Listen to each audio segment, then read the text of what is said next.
Okay, इस video में हमारा टॉपिक है electric field due to a uniformly charge infinite plate. Gauss law की हेल्प से हमें इनफाइनाइट प्लेट है, उसके ऊपर कुछ चार्जेस है, सरफेस चार्ज डिस्ट्रीब्यूशन है।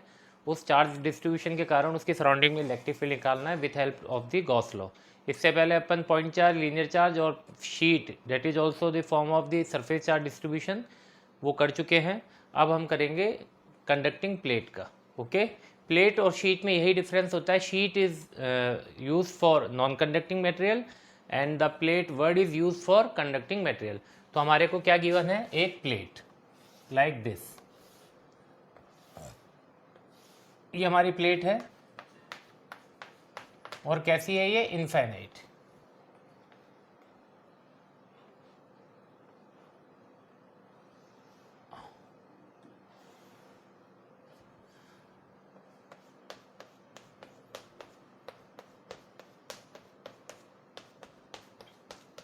Infinite size plate.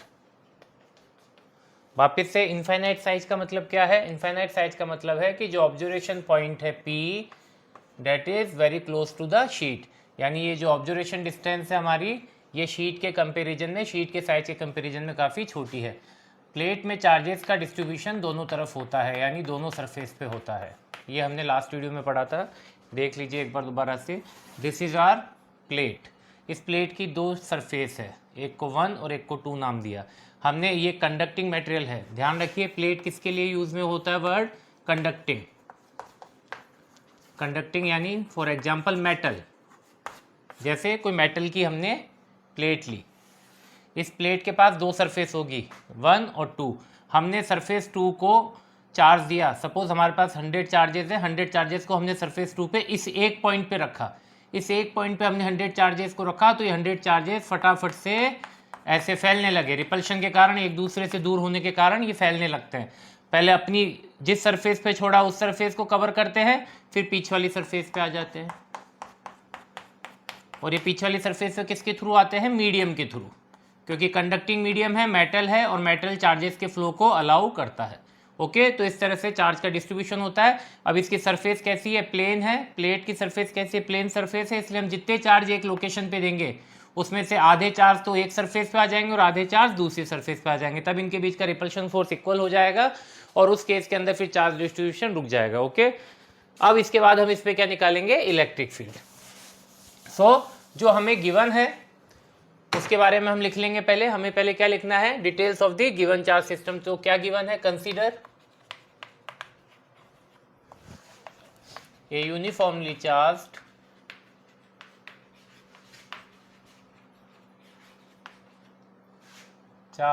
Plate, conducting plate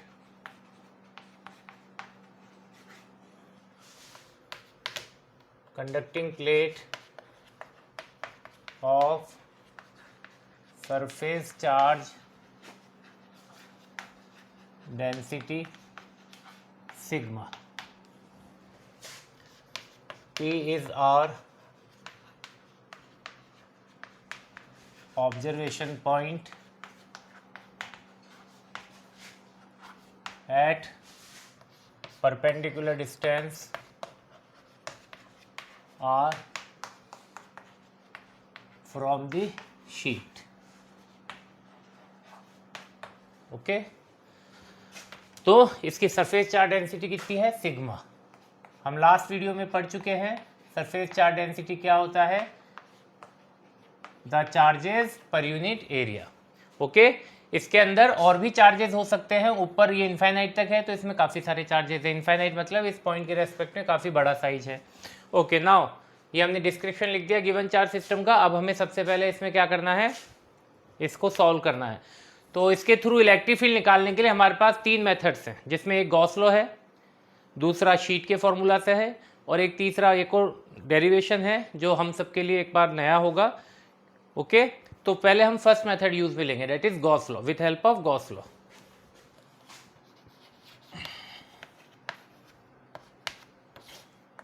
पहला मेथड है बाय गॉस लॉ।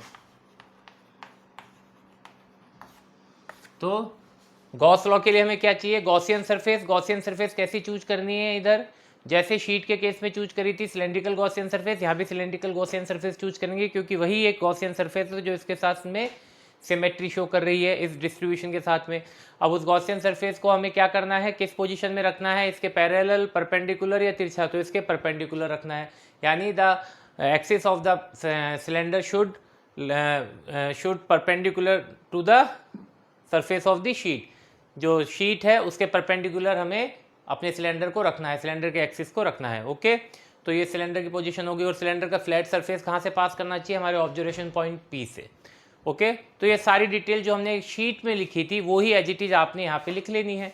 तो हम थ्योरी काफ़ी सारी लिख चुके हैं शीट के अंदर, इसलिए यहाँ पे हम डायरेक्ट गॉस लॉ लगाएंगे। तो स्टेप 1 को हम यहाँ पे स्किप कर देते हैं क्योंकि स्टेप 1 में हमने जो कुछ शीट में लिखा है वही सब कुछ आपको इसके लिए लिखना है। ओके, डायग्राम इसका देख लीजिए कैसे बनेगा। यही है इसका डायग्राम जो शीट में था, ये सिलेंडर और ऐसे।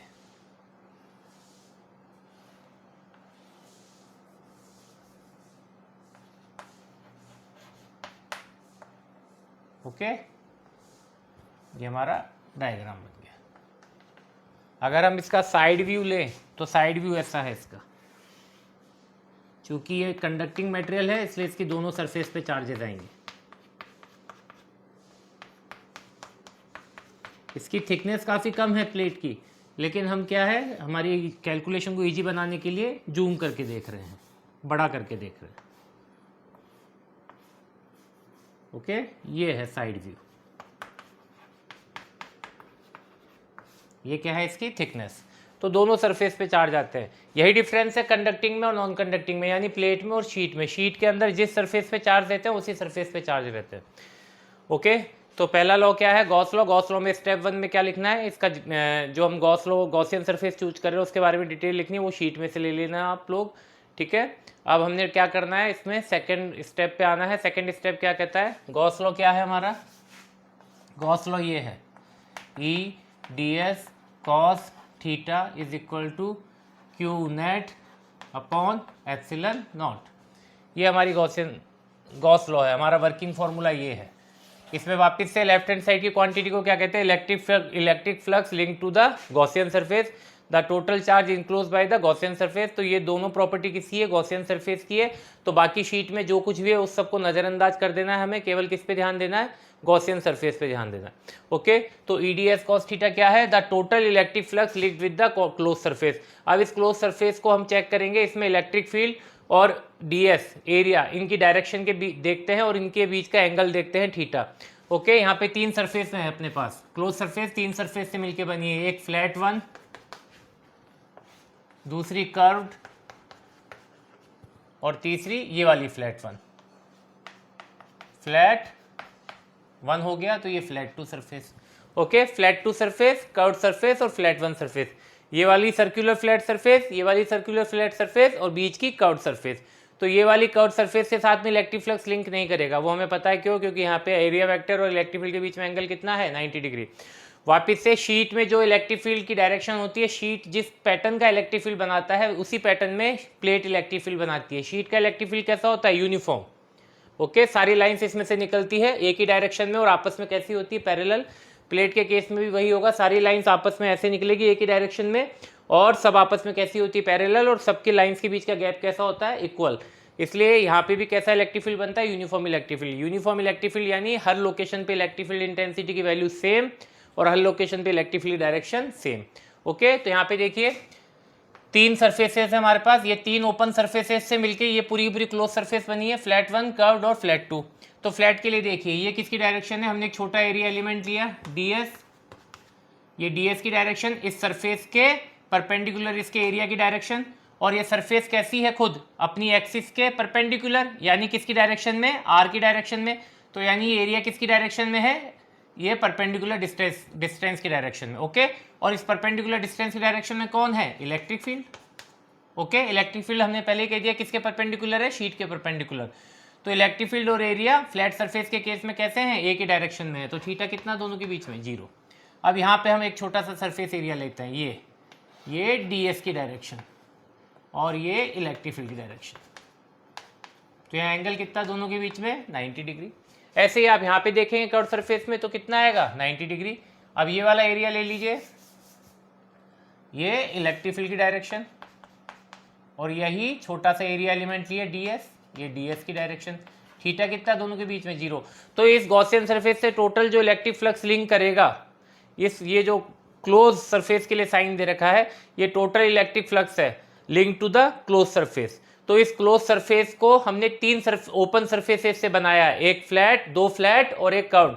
तो जो इसमें कर्व्ड वाली सरफेस है उससे इलेक्ट्रिक फ्लक्स लिंक नहीं कर रहा, तो कर्व्ड वाली सरफेस का हमारी इलेक्ट्रिक फ्लक्स की कैलकुलेशन में कोई भी कंट्रीब्यूशन नहीं होगा, केवल 2 फ्लैट सरफेसेस का होगा। तो इन दोनों फ्लैट सरफेसेस के लिए अपन इलेक्ट्रिक फ्लक्स निकाल लेंगे। ओके, तो कितना निकलेगा, E D S cos theta is equal to flat 1 E D S cos 0 plus curved E D S cos 90 plus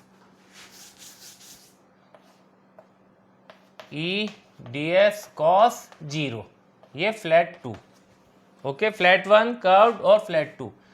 तो देखिए इसमें कॉस 0 कितना होता है, 1 होता है, और ई कांस्टेंट है तो ई बाहर आ गया, अंदर क्या रह गया, डी एस फ्लैट 1 प्लस ये क्वांटिटी तो हो गई कितनी 0, वो वाली क्वांटिटी ले लीजिए, उसमें भी ई बाहर आ जाएगा, कांस्टेंट है। इंटीग्रेशन केवल किसका होगा, डी एस का, तो ई डी एस का इंटीग्रेशन क्या, तो S plus E into S. D S क्या है, इस सर्कुलर फ्लैट सरफेस का एक छोटा सा एरिया एलिमेंट जिसका छोटा सा एरिया, इसका इंटीग्रेशन करेंगे तो पूरे का एरिया लेना है हमें। पूरे का एरिया कितना है, एस, ये एरिया एस है, ये एरिया भी कितना है, एस। ओके, ये भी कितना है, एस। और जो ओपनिंग बनी अंदर, यहाँ पे 2 सरफेस है मेटल में, दोनों सरफेस पे चार्ज आ रहा है, तो जो हमने पेनिट्रेशन किया, जो सिलेंडर ऐसे हमने पेनिट्रेट किया इसके अंदर, जो ओपनिंग बनी सिलेंडर के अंदर, इस शीट प्लेट के अंदर जो ओपनिंग बनी, उसका साइज कितना होगा, जितना सिलेंडर के सरफेस एरिया का साइज है, सर्कुलर फ्लैट एरिया का साइज है, इसका साइज कितना है, एस, इसका भी कितना है, एस, तो इसका एरिया भी कितना होगा, एस। लेकिन यहाँ कितनी ओपनिंग है, 2 ओपनिंग है, तो दोनों का एरिया कितना होगा, एस एस। ओके, तो टोटल कितना आ गया, ये 2 E S. E D S cos theta की वैल्यू कितनी आई, E D S cos theta is equal to 2 E S. ये हमारी फर्स्ट इक्वेशन। ये एज इट इज हमने शीट में किया था, जस्ट उसी को हमने एक तरह से कॉपी कर लिया। यहाँ पे जो थ्योरी, जो कॉन्सेप्ट हमारा शीट के लिए था स्टेप 1 में और 2 में, वही यहाँ पे किया हमने। ओके, अब हमने क्या निकालना है, गॉस फॉर्मूले के अंदर राइट हैंड साइड की वैल्यू, यानी Q net, total charge enclose by the surface. तो क्यू नेट की वैल्यू देखिए यहाँ पे कितनी होगी। ओके, अब देखिए यहाँ पे हमें कौन से चार्ज लेने हैं, जो किसके अंदर है, गॉसियन सरफेस के अंदर है। गॉसियन सरफेस के अंदर यहाँ पे 2 सरफेस के चार्ज है, एक सरफेस 2 के चार्ज और एक सरफेस 1 के चार्ज। इनकी चार्ज डेंसिटी कितनी है, सिग्मा। ओके, तो एक यूनिट एरिया में कितने चार्जेस होते हैं, सिग्मा चार्जेस। तो एस यूनिट एरिया में कितने चार्जेस होंगे, sigma S plus sigma S. दोनों सरफेसेस का ले लिया हमने चार्ज, क्योंकि दोनों सरफेसेस का जो ओपनिंग है वो किसके अंदर है, गॉसियन सरफेस के अंदर है। तो इन दोनों सरफेसेस के अंदर जो चार्ज होंगे वो टोटल चार्ज होगा इनसाइड द गॉसियन सरफेस। तो दोनों सरफेसेस के चार्ज ऐड हो गए, ये कितना हो गया, 2 सिग्मा एस। ये सेकंड इक्वेशन। फाइनल स्टेप में apply Gauss law, apply Gauss law 1 और 2 को इक्वल रख दीजिए, 2 E S is equal to 2 sigma S. 2 से 2 कैंसिल, और नीचे क्या आता है, एप्सिलॉन नॉट, वो एज इट इज आ गया। 2 से 2 कैंसिल, एस से एस कैंसिल, तो हमें क्या फॉर्मूला मिलता है, E is equal to sigma upon epsilon naught. So this is the electric field made by a conducting plate in its surrounding. Okay, so ये हो गया प्लेट का example.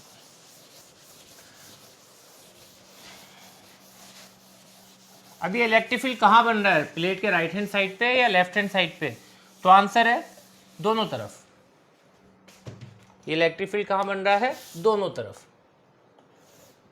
Plus plus plus plus plus plus plus.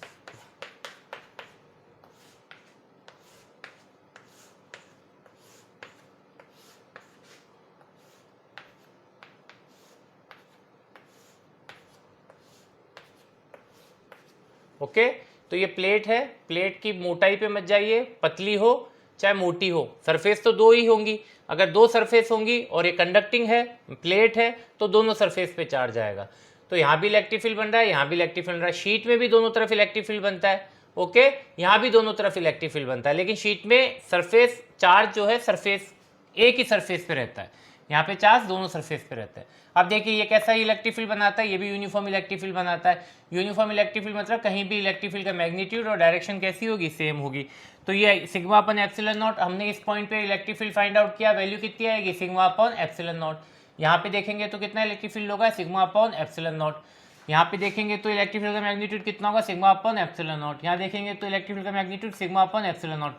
Left hand side में electric field और right hand side में electric field दोनों का magnitude same है, लेकिन ये electric field left hand side में बन रहा है, ये राइट हैंड साइड में बन रहा है। इसको थोड़ा डिफरेंशिएट करने के लिए कई बार इधर माइनस का साइन भी दे दिया जाता है। तो माइनस का साइन केवल हमें ये बताता है कि ये जो इलेक्ट्रिक फील्ड है ये इसके अपोजिट है। ओके, तो माइनस के साइन से हमें डरना नहीं है, इससे मैग्नीट्यूड पे कोई इफेक्ट नहीं पड़ेगा। तो हर लोकेशन पे इलेक्ट्रिक फील्ड कितना है, सिग्मा अपन एप्सिलॉन नॉट। इसमें आर की टर्म नहीं है, इसमें आर की टर्म नहीं है, तो वापस से ये जो इलेक्ट्रिक फील्ड है it is independent of R. Okay, यही शीट में हमने लिखा था। तो जो शीट के फॉर्मूले में लिखा था, जो शीट के फॉर्मूले में हमने डायग्राम बनाया था, ग्राफ बनाया था, वही इसके अंदर हमें बना देना है। तो ये हमारा इलेक्ट्रिक फील्ड हो गया with help of Gauss law due to a charge plate. Okay, अब दूसरा मेथड देखिए इसी को निकालने का, इसी फॉर्मूले को डिराइव करने का एक दूसरा मेथड, मेथड टू, इसको कहते हैं बाय शीट फॉर्मूला।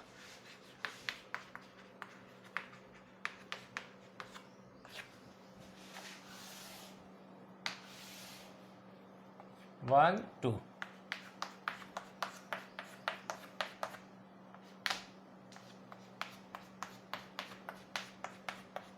ओके, ये दो सरफेस है, इन दोनों सरफेस को, ये दोनों सरफेस है और बीच में क्या है, मीडियम, खोखला नहीं है अंदर, मीडियम यानी मेटल है अंदर।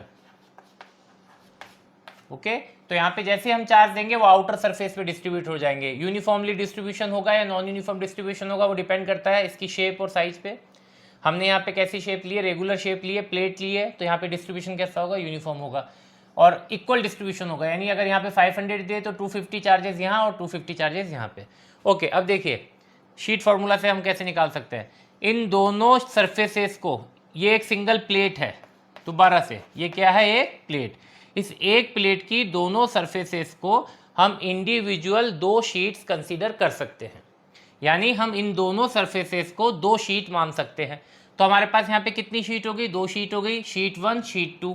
तो अब हम इनके थ्रू इलेक्ट्रिक फील्ड निकाल देंगे। सपोज इस लोकेशन पे हमें शीट 2 के थ्रू इलेक्ट्रिक फील्ड निकालना है, तो इस लोकेशन पे शीट 2 का इलेक्ट्रिक फील्ड कितना बनेगा, इस पॉइंट को नाम दे दीजिए कुछ भी, ये राइट हैंड साइड में है तो इसको, इस पे जो नेट इलेक्ट्रिक फील्ड बनेगा उसको नाम दे देते हैं ई आर। ऐसे ही ये पॉइंट पे लेफ्ट हैंड साइड में है तो इधर जो नेट फील्ड बनेगा उस नेट इलेक्ट्रिक फील्ड को नाम दे देते हैं ई एल। तो राइट हैंड साइड पे देखिए इस पॉइंट पे सेकंड शीट के कारण इलेक्ट्रिक फील्ड की डायरेक्शन इस तरफ, ओके, E2। फर्स्ट वाली शीट के कारण इस पे इलेक्ट्रिक फील्ड ये भी इस तरफ, और दोनों की वैल्यू देखिए सिग्मा अपॉन 2 एप्सिलॉन नॉट, इसके कारण sigma upon 2 epsilon not. E2 केवल इस सरफेस के कारण, और हमने क्या कहा, प्लेट की हम एक सरफेस को एक शीट मान रहे हैं, तो दो सरफेसेस है तो दो शीट हो गई, तो हम हर सरफेस को शीट के जैसे कंसीडर कर रहे हैं, तो शीट के जैसे ट्रीटमेंट करेंगे। तो शीट का फॉर्मूला हम यहाँ पे यूज करेंगे। शीट का फॉर्मूला क्या है, सिग्मा अपॉन 2 एप्सिलॉन नॉट। ऐसे E1 के लिए सिग्मा अपॉन 2 एप्सिलॉन नॉट। तो total ER right hand side में टोटल इलेक्ट्रिक फील्ड कितना हुआ, E1 प्लस E2 कितना हो गया, सिग्मा अपॉन एप्सिलॉन नॉट। ऐसे लेफ्ट हैंड साइड में निकालिए, पहली वाली शीट के कारण electric field sigma upon 2 epsilon not, दूसरी वाली सरफेस के कारण यानी दूसरी वाली शीट के कारण electric field sigma upon 2 epsilon naught. तो कितना हो गया नेट इलेक्ट्रिक फील्ड इधर, सिग्मा अपॉन एप्सिलॉन नॉट। तो इस पूरी प्लेट के कारण, एक सरफेस के कारण, एक शीट के कारण electric field sigma upon 2 epsilon not, एक सरफेस के कारण, एक शीट के कारण electric field sigma upon 2 epsilon not. पूरी प्लेट के कारण यानी दोनों शीट्स को मिला दें तो एक प्लेट बन जाती है, तो उस पूरी एक सिंगल प्लेट के कारण कितना इलेक्ट्रिक फील्ड है, सिग्मा अपॉन एप्सिलॉन नॉट। और हम ये भी कह सकते हैं कि दो शीट को मिला के इलेक्ट्रिक फील्ड कितना बनता है, सिग्मा अपॉन एप्सिलॉन नॉट। तो दो शीट को मिला के इलेक्ट्रिक फील्ड कह लीजिए या एक प्लेट को मिला के इलेक्ट्रिक फील्ड कह लीजिए, कितना इलेक्ट्रिक फील्ड बनता है, सिग्मा अपॉन एप्सिलॉन नॉट। यही तो फॉर्मूला हमने डिराइव किया तभी गॉस लॉ से। ओके, अब अंदर की बात करें तो देखिए अंदर भी इलेक्ट्रिक फील्ड बनता है क्या, 1 के कारण पहली वाली शीट राइट हैंड साइड में इलेक्ट्रिक फील्ड बनाती है, दूसरी वाली लेफ्ट हैंड साइड में। पहली वाली राइट हैंड साइड में इलेक्ट्रिक फील्ड बनाती है, उतनी ही मैग्नीट्यूड का दूसरी वाली शीट इस डायरेक्शन में इलेक्ट्रिक फील्ड बना देती है। पहली वाली शीट इस तरफ इलेक्ट्रिक फील्ड बना रही है, दूसरी वाली शीट इसके इक्वल और अपोजिट इलेक्ट्रिक फील्ड इस डायरेक्शन बना देती है। तो अंदर क्या देखते हैं हम, equal and opposite electric field cancel out कर देते हैं एक दूसरे को। तो अंदर टोटल इलेक्ट्रिक फील्ड कितना मिलता है, मीडियम के अंदर इलेक्ट्रिक फील्ड कितना मिलता है, 0। मीडियम के अंदर, मेटल के अंदर इलेक्ट्रिक फील्ड कितना मिलता है, 0 इनसाइड द मेटल।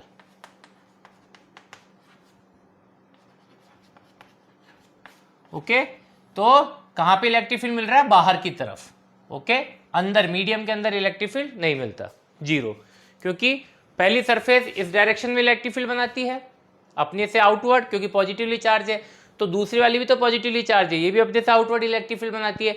दोनों कैसे इलेक्ट्रिक फील्ड बना रहे हैं, यहाँ भी हमने चार्ज बराबर हैं, यहाँ भी चार्जेस बराबर हैं। हमने कहा था यहाँ 250 चार्जेस है, तो यहाँ भी कितने 250 चार्जेस है। तो जितना इलेक्ट्रिक फील्ड पहली सरफेस बनाती है मीडियम के अंदर, उसके इक्वल और अपोजिट इलेक्ट्रिक फील्ड सेकेंड वाली सरफेस बना देती है मीडियम के अंदर। तो आपस में इलेक्ट्रिक फील्ड क्या हो जाता है, कैंसिल आउट हो जाता है। तो टोटल इलेक्ट्रिक फील्ड अंदर कितना निकल के आता है मीडियम के, 0। ओके, तो ये एक दूसरा मेथड हो गया। अब तीसरा फाइनल मेथड, तीसरा वाला जो है वो ये है, electric field near the surface of a conductor. ये बहुत इंपॉर्टेंट डेरिवेशन है। ओके, ये हमारी प्लेट, पहली सरफेस, दूसरी सरफेस, और अंदर क्या भरा हुआ है, मीडियम। हमने अभी पढ़ा मीडियम के अंदर इलेक्ट्रिक फील्ड कितना होता है, 0। इन पे चार्जेस गिवन है, यूनिफॉर्म डिस्ट्रीब्यूशन। अब फटाफट से हम एक गॉसियन सरफेस लेते हैं, और उस गॉसियन सरफेस कौन सी वाली, सिलेंड्रिकल गॉसियन सरफेस, और उसको दूसरी वाली सरफेस, इस वाली सरफेस से पेनिट्रेट करके अंदर ले जाते हैं, लेकिन मीडियम के अंदर ही लाके छोड़ देते हैं। इस वाली सरफेस को पेनिट्रेट नहीं करेंगे, यहीं तक लाके छोड़ देंगे ऐसे। यानी इस क्लोज सरफेस की एक सर्कुलर फ्लैट सरफेस तो बाहर है वैक्यूम के अंदर, और एक कहाँ पे है, मीडियम के अंदर, मेटल के अंदर। ओके, जहाँ पे इलेक्ट्रिक फील्ड कितना है, 0। तो इसको आगे नहीं ले जाएंगे, सेकंड सरफेस के टच नहीं करेंगे, ना पेनिट्रेट करेंगे, यहीं पे लाके छोड़ देंगे। ओके, अब देखिए इधर इलेक्ट्रिक फ्लक्स किस किस सरफेस से लिंक करेगा, इस वाली सरफेस से इलेक्ट्रिक फ्लक्स लिंक करेगा क्या, नहीं करेगा। अंदर इलेक्ट्रिक फील्ड लाइन्स ही नहीं है, अंदर इलेक्ट्रिक फील्ड ही नहीं है। फ्लक्स मतलब क्या होता है, इलेक्ट्रिक फील्ड लाइन्स की लिंकिंग, अंदर इलेक्ट्रिक फील्ड लाइन्स ही अवेलेबल नहीं है, तो इलेक्ट्रिक फ्लक्स बनेगा क्या, यहाँ नहीं बनेगा। तो इस वाली सरफेस पे यानी फ्लैट 1 पे इसको F1 नाम दे देते हैं, इसको F2, और ये कर्व। ओके, तो हमारी ये वाली गॉसियन सरफेस की ये वाली जो फ्लैट 1 सरफेस है, ये इलेक्ट्रिक फ्लक्स इससे लिंक नहीं करेगा, तो इसका तो कंट्रीब्यूशन खत्म, इसका रोल खत्म। अब बात करते हैं कर्व की। इस मेटल के कारण जो इलेक्ट्रिक फील्ड बनता है वो कैसा बनता है, परपेंडिकुलर टू प्लेट आउटवर्ड, यानी इस डायरेक्शन में। ओके, इस डायरेक्शन में। और इस कर्व पे अगर हम एरिया ले तो वो किस डायरेक्शन में, ऊपर की डायरेक्शन में। अभी देखा था हमने, ये किसकी डायरेक्शन, इलेक्ट्रिक फील्ड की डायरेक्शन। एंगल कितना, 90 डिग्री। तो एरिया वेक्टर और इलेक्ट्रिक फील्ड के बीच में एंगल कितना है, 90 डिग्री। कहाँ पे, कर्व सरफेस के ऊपर। कर्व सरफेस के किसी भी पॉइंट पे एरिया वेक्टर और इलेक्ट्रिक फील्ड वेक्टर दोनों के बीच में एंगल कितना मिलता है, 90 डिग्री। तो कर्व सरफेस पे भी इलेक्ट्रिक फ्लक्स कितना होगा, 0। तो इसका भी रोल खत्म। यानी इस वाली फ्लैट सरफेस का और कर्व सरफेस का, इन दोनों से इलेक्ट्रिक फ्लक्स लिंक नहीं करेगा, तो इन दोनों का काम खत्म। अब किसकी बात रहेगी, केवल इस वाली सरफेस की। इधर हमने एक छोटा एरिया एलिमेंट लिया, दैट इज ds। इसकी डायरेक्शन कैसी है, बाहर की तरफ। डायरेक्शन कैसी है, बाहर की तरफ, और इस पे इलेक्ट्रिक फील्ड भी कैसा है, बाहर की तरफ। दोनों की डायरेक्शन कैसी है, परपेंडिकुलर टू शीट, यानी इन दोनों के बीच का एंगल कितना हुआ, 0। तो केवल इस वाली एक फ्लैट सरफेस से इलेक्ट्रिक फ्लक्स लिंक करेगा, इन दोनों से नहीं करेगा। तो इस वाली सरफेस को हम कंसीडर करेंगे गॉस लॉ के अंदर, EDS cos थीटा किसके इक्वल होगा, EDS cos 0। और कौन सी सरफेस, फ्लैट 2। फ्लैट 1 का तो रोल खत्म, कर्व का रोल खत्म, केवल इसकी वैल्यू लेंगे, क्योंकि इन दोनों के कारण तो इलेक्ट्रिक फ्लक्स कितना आ रहा है, 0। तो EDS cos 0 कितना होता है, 1। तो ये 1 हो गया। कौन सी चीज बाहर आ जाएगी, इलेक्ट्रिक फील्ड बाहर आ जाएगा, क्योंकि इसका मैग्नीट्यूड प्लेट के कारण कैसा होता है, कांस्टेंट। इंटीग्रेशन केवल किसका होगा, ds का। कौन सी सरफेस के लिए, फ्लैट 2 के लिए। तो फ्लैट 2 का टोटल एरिया कितना है, S। तो EDS कितना हो गया, ES। ओके, तो हमारी फर्स्ट जो गॉस लॉ में फर्स्ट लेफ्ट हैंड साइड की वैल्यू कितनी है ES। अब राइट हैंड साइड की वैल्यू देखिए, कौन सा चार्ज लेना है, charge enclose by the Gaussian surface, कौन सा चार्ज लेना है, केवल इस वाली सरफेस का चार्ज लेना है। इस सरफेस के अंदर, सेकंड सरफेस के अंदर इस ओपनिंग में कितने चार्जेस है, तो इसका एरिया है S और इसकी चार्ज डेंसिटी है सिग्मा, तो किसके इक्वल हो गया, sigma S upon epsilon naught. Okay, S से S कैंसिल आउट, तो E इज इक्वल टू कितना हुआ, sigma upon epsilon not. Again वही फॉर्मूला। तो हमारे पास 3 मेथड है। ओके, तीनों मेथड से हमने ये फॉर्मूला डिराइव कर लिया है। सो रिमेंबर वन थिंग, तीनों मेथड आपको अच्छे से आनी चाहिए। ये वाला जो मेथड है थर्ड वाला, ये बहुत इंपॉर्टेंट है क्योंकि इससे आगे चल के हम फोर्स, एनर्जी और पावर ये सारी चीज़ें पढ़ेंगे। इस वाले फॉर्मूले से मैं दोबारा देखो इसी चीज़ को डिराइव कर रहा हूँ, लेकिन इस बार शेप कैसी रह रहे हैं कंडक्टर की, ऐसी। ओके, ये हमने चार्जेस रख दिए।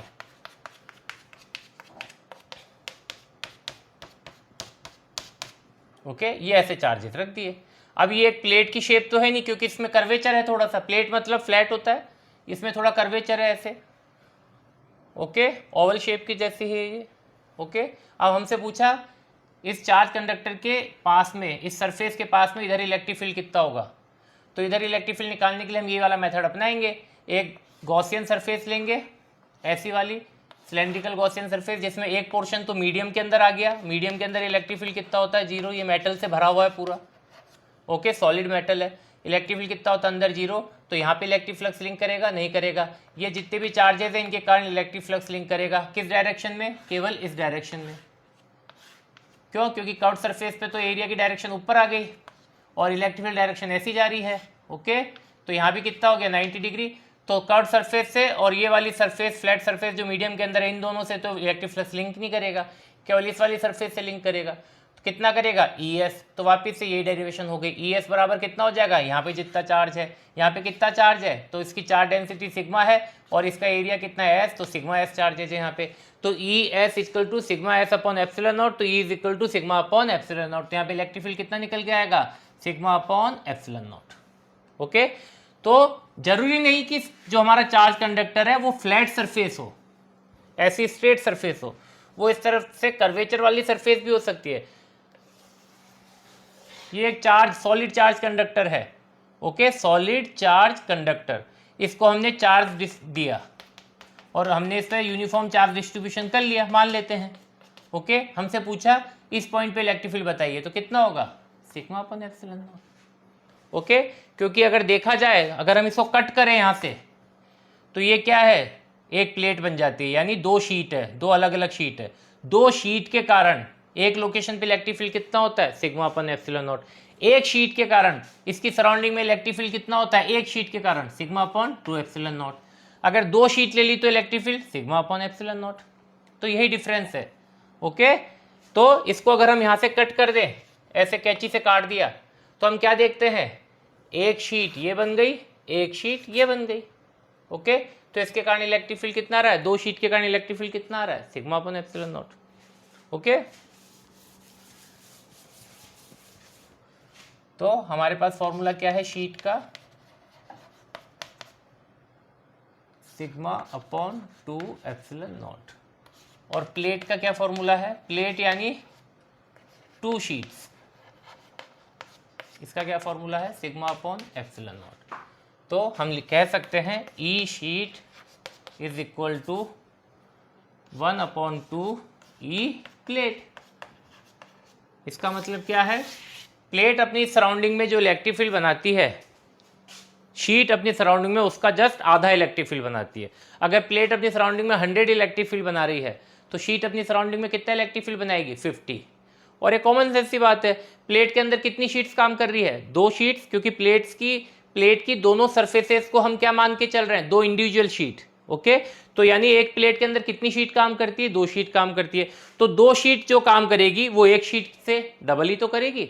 अगर ये 10 जूल काम कर रहा, सॉरी 10 न्यूटन काम कर रहा है, 10 न्यूटन पर कूलाम काम कर रहा है, तो ये कितना करेंगे, एक शीट 10 न्यूटन पर कूलाम इलेक्ट्रिक फील्ड बना रही है, तो 2 शीट कितना बनाएंगी, 20 न्यूटन पर कूलाम। तो ये इलेक्ट्रिक फील्ड डबल बनाती है। Okay, so this is the difference between plate and sheet. Okay, अब इसका ग्राफ और ये सारी चीजें कैसी है, same as like the sheet. अब इसी फॉर्मूले के अंदर देखिए, अगर हमसे बोला जाए कि हमने इस को किसी मीडियम में डुबो दिया, सपोज किसी वाटर के अंदर हमने एक मेटल, चार्ज मेटल को डुबो दिया वाटर के अंदर, तो उसका फॉर्मूला क्या होगा, इलेक्ट्रिक फील्ड का फॉर्मूला, वो क्या उस वाटर के अंदर सराउंडिंग में इलेक्ट्रिक फील्ड बनाएगा? तो हाँ बनाएगा, लेकिन कितना बनाएगा, देखिए सिग्मा अपॉन एप्सिलॉन नॉट, ये किसके लिए है, वैक्यूम के लिए। For medium E is equal to sigma upon epsilon. Epsilon किसकी प्रॉपर्टी है, epsilon is the electrical permittivity of medium, this is electric permittivity of vacuum. लेकिन हमें पता है इसकी तो वैल्यू हमारे पास है नहीं, हमारे पास किसकी वैल्यू है, एप्सिलॉन नॉट की और एप्सिलॉन आर की वैल्यू है, तो इसकी वैल्यू को यहाँ पुट कर देते हैं। तो E is equal to sigma upon epsilon naught into epsilon R, ये हमारा फॉर्मूला बन गया।